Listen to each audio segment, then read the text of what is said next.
ప్రధాని నరేంద్ర మోదీ 75వ పుట్టినరోజును పురస్కరించుకొని అమెరికా అధ్యక్షుడు డొనాల్డ్ ట్రంప్ ప్రధానికి శుభాకాంక్షలు తెలిపారు.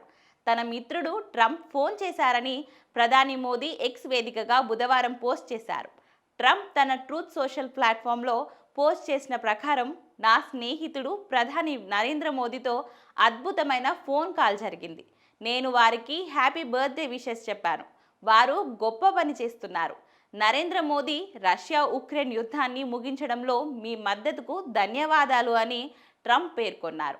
ఈ పోస్టుకు ప్రధాని మోదీ స్పందిస్తూ, ట్రంప్ లాగానే తాను భారత్ అమెరికా సమగ్ర భాగస్వామానికి కట్టుబడి ఉన్నట్లు తెలిపారు.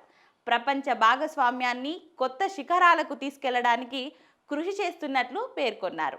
ఉక్రెయిన్ రష్యా వివాద పరిష్కారం కోసం ట్రంప్ చొరవకు మద్దతు ఇస్తున్నట్లు మోడీ తెలిపారు. ఇక అదే విధంగా మోదీ 75వ పుట్టినరోజు సందర్భంగా రాష్ట్రపతి ద్రౌపది ముర్ము ఆయనకు శుభాకాంక్షలు తెలిపారు. భారత ప్రధాని నరేంద్ర మోదీజీకి హృదయపూర్వక పుట్టినరోజు శుభాకాంక్షలు. మీ అసాధారణ నాయకత్వం ద్వారా దేశంలో గొప్ప లక్ష్యాలను సాధించే సంస్కృతిని పెంపొందించారు అని ముర్ము ఎక్స్ పోస్ట్లో పేర్కొన్నారు. అదేవిధంగా మోదీ పుట్టినరోజు సందర్భంగా కేంద్ర హోంశాఖ మంత్రి అమిత్ షా ఆయనకు శుభాకాంక్షలు తెలిపారు.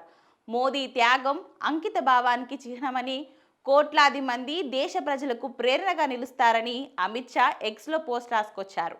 ఇక ప్రధానికి కాంగ్రెస్ అధ్యక్షుడు మల్లికార్జున ఖర్గే, లోక్సభ ప్రతిపక్ష నేత రాహుల్ గాంధీలు బర్త్డే విషెస్ చెప్పారు. ఆయన ఆరోగ్యంగా ఆయుష్తో ఉండాలని కోరుకుంటూ ఎక్స్లో పోస్ట్ చేశారు. ఢిల్లీ మాజీ సీఎం అరవింద్ కేజ్రీవాల్ కూడా మోదీకి పుట్టినరోజు శుభాకాంక్షలు తెలిపారు. అదేవిధంగా ఏపీ, తెలంగాణలో మోదీ పుట్టినరోజు వేడుకలు బీజేపీ నేతలు ఘనంగా నిర్వహించారు. ఏపీ సీఎం చంద్రబాబు నాయుడు ఆయనకు శుభాకాంక్షలు తెలిపారు. ఈ మేరకు ఎక్స్లో పోస్ట్ చేశారు. సరైన సమయంలో సరైన నాయకుడు దొరకడం మా అదృష్టమన్నారు. నిబద్ధత, దృఢ సంకల్పంతో దేశాన్ని ఆయన నడిపిస్తున్నారని చంద్రబాబు నాయుడు కొనియాడారు. అదేవిధంగా అచంచలమైన క్రమశిక్షణ, నిబద్ధతతో దేశానికి ప్రధాని మోదీ మార్గదర్శక శక్తిగా ఎదిగారని AP deputy CM Pawan Kalyan అన్నారు. ప్రధాని పుట్టినరోజు సందర్భంగా ఆయనకు పవన్ కళ్యాణ్ శుభాకాంక్షలు తెలిపారు. ఈ మేరకు ఎక్స్లో ఆయన పోస్ట్ చేశారు. దీంతో పాటు ఓ వీడియోను కూడా పవన్ కళ్యాణ్ షేర్ చేశారు.